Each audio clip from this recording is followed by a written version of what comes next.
everyone. I'm Alexandra from Moving Worlds, and today I'm really excited that you're joining me for a walkthrough of a brand new resource that we just created, all about how to measure your impact as a social enterprise. So I'm just going to make myself a little bit smaller here and move up to the corner so you can get a better view of the guide, and let's go ahead and get started. So just to kind of set the stage here, impact is at the heart of any social enterprise, creating impact, operationalizing it. But what's a lot less straightforward is actually measuring that impact that gets created. There's a couple different reasons for this. First, the space is still relatively new and evolving very quickly. But I think the biggest factor is that there's not currently a universal standard that all organizations have adopted to report and measure their impact. So this makes things really tricky, especially when you're trying to compare efficacy across organizations. Ends up being more like comparing apples to oranges than apples to apples.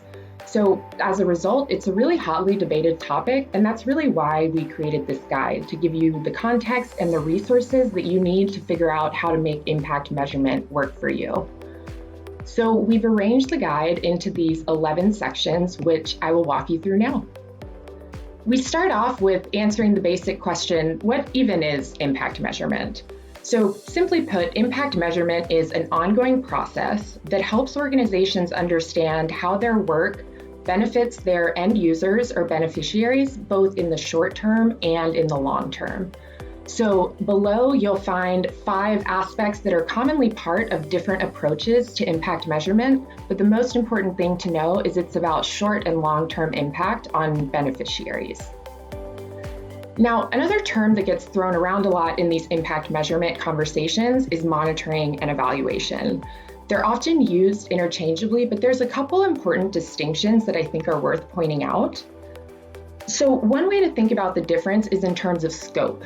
Impact measurement is typically something that happens at the organizational level, while monitoring and evaluation typically happens at the individual program, service, or intervention level.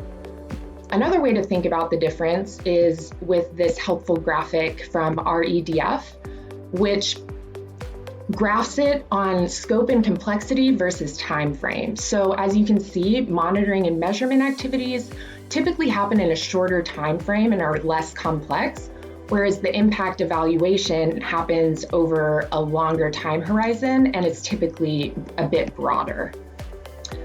From there, we get into the history of impact measurement. The guide gets very granular here, but at the high level, I think what really is important to understand is that there's this convergence of trends happening in the nonprofit industry, in the corporate sector, in the ESG reporting space, that are all really coming to a head at similar levels of maturity. So this combination is really launching impact measurement into the mainstream. But taking a look back, we've been trying to understand the impact of nonprofits since they were established as their own legal entity back in 1969. But especially in the last 5 years, we've seen a lot of forward movement with governments aligning with the Sustainable Development Goals, the B Corp movement spreading around the world, also new types of business entities being created that have their own built-in reporting requirements. Add on top of that the explosion of interest in impact investing and ESG investing, and it becomes clear that quantifying impact is really needed now more than ever. So we shared in particular 2 useful impact measurement frameworks, the Impact Management Project's 5 Dimensions of Impact framework and the Theory of Change logic model. So both of these frameworks can help you get more effective, and I think you really want to spend time with both because one ends up informing the other. So our suggestion would just be to pick one, work through it with your team, and then go to the other one. Doesn't matter where you start. What matters is that these are things that you'll continue to revisit and improve upon in that spirit of, hypothesis-driven development and continuous improvement.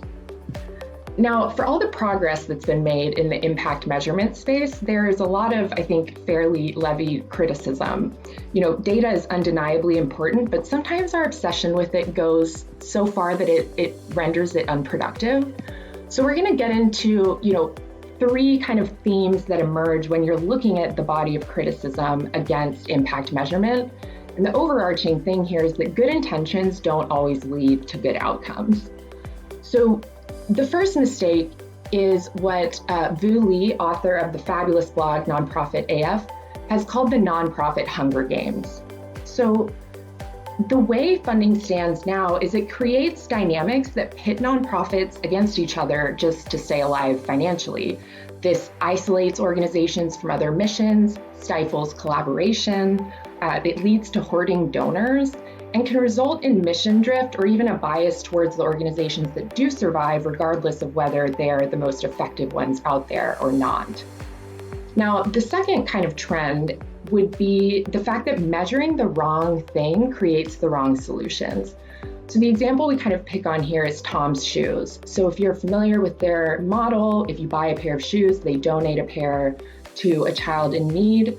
The main issue here is that it's very much an example of sort of playing fairy godmother without examining or impacting the root causes of poverty. You know, the problem is so much more complex than the lack of an inexpensive consumer good. And this approach really perpetuates the stereotype that people experiencing poverty are passive, but human-centered design tells us the exact opposite, that the solutions to these complex problems actually lie in the communities that experience them every day. So when we're measuring the wrong thing, it can create this false sense of accomplishment and perpetuate the wrong solutions. In a similar vein, another issue that comes up is the fact that imprecise reporting propagates bad ideas. So if you grew up in the US in the 80s, 90s, you might remember the Scared Straight videos that were supposed to curb juvenile delinquency. They were incredibly popular, got rolled out all around the country. But studies have found that the program was not only not effective in its original goal of deterring criminal activity, but it was actually found to be quite harmful and increased delinquency compared to no intervention at all. So if you're measuring success by how many locations you rolled it out to, you would have this false sense of achievement when in fact the program created more harm than good. Now, if you really want to nerd out on this stuff, we've put together a lot of great resources, including this list of influencers, definitely worth following. We broke them down for you by sector and focus area. One note here is if you notice any person or institution missing, we hope that you'll drop us a line and we can kind of keep this a living document. From there, we jump into books about impact measurement. So if you only have time to read one, we really love More Than Good Intentions for a couple reasons. First, it really brings the concepts to life with these very vivid examples of both what this looks like done well, and perhaps just as importantly, what it looks like done poorly. But what really sets it apart is that it explains how empirical analysis, so the data side of things, coupled with the latest thinking in behavioral economics can really make a profound difference. Below that, we share a bunch of articles related to impact measurement that we really like. Lots of good content on here. Would suggest spending a bit of time in Next Billion, not just to read this article, but because Next Billion continuously produces really high quality content on topics like this and related topics, specifically for the social enterprise, social impact sector. So the next thing we'll come to are the 10 principles of impact measurement.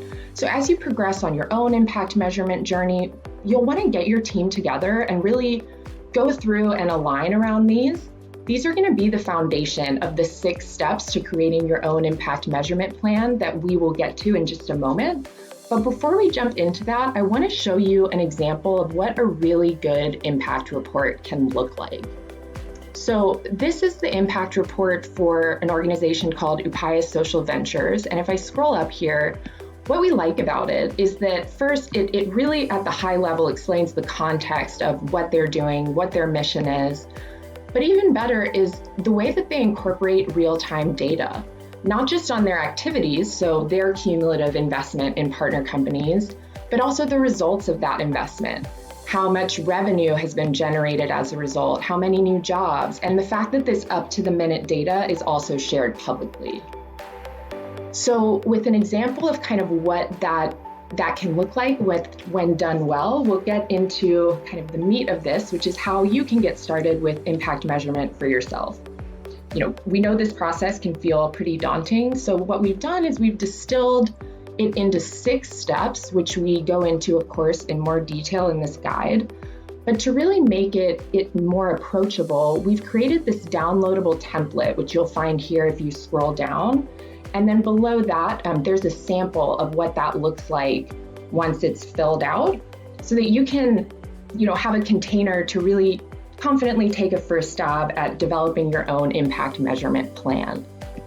So that brings us through to the end of our guide. I want to say thank you so much for joining us. If you enjoyed this guide, we produce a lot of educational content on topics like this, related to social impact, social enterprise.